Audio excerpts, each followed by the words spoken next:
شانمسی خلقی ما بسیار عذاب جنگی برادر کشید، بسیاریو گریزمون برنگشته با وطن، بسیارش تا حال پسی پنجرمون پشیمون با دستی خونالود. نکی بسته جنگ عذاب داری وطن، نفسی آزاد کشم وطنم.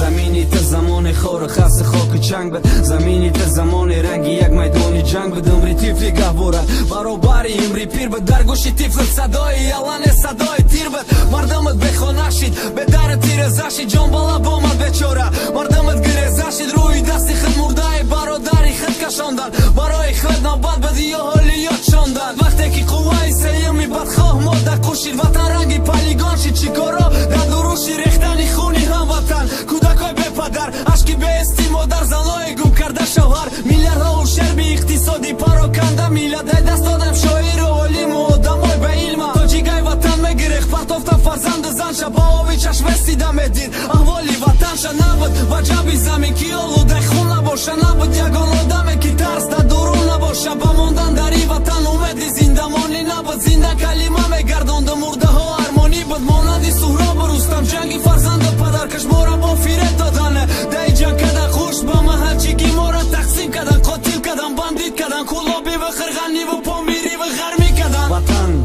مانندی درختی خزان بود، برای شکفتنش اومد باوریم نبود. درخت کی رشه یو زمینی شورده دوید کیرمی درونی خودش خوردش میغلطید قریب. نکی 16 نویبر سالی 92 برشه تشنه ای درخت رسید آب رئیسی شورای اولی دل سوخته بری خلقش تهدیدی کشتن شنیده. نکی نترسیده مرگش مردم از سرجام بکد، ای سر دعوت بکد بیا تاجیک وطن خانه تی گفته حرف مزد. چقدر قین خطرناک بده او رفت افغانستان بحری جمعی تاجیکای دوره تاجیکستان زخم بردار زیر سیلا بد. نکی نگشت ای رهش آباد کرد ای وطن دستی دعا در حقش. امروز موت قدمی آزاد بزنیم شب و روز، کسی با اویله کسی با نقص دیده کسی با دوست. الویدا صدای تیر سلام صدای خنده تیفراهی، نفتونل شانه هایی بلند لیفت آبادی باغ گلزار.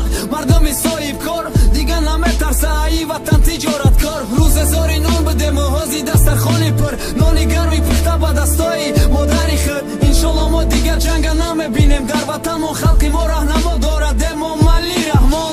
تا که باشم برای میلتم، برای خلقم، برای دولتم خدمت میکنم.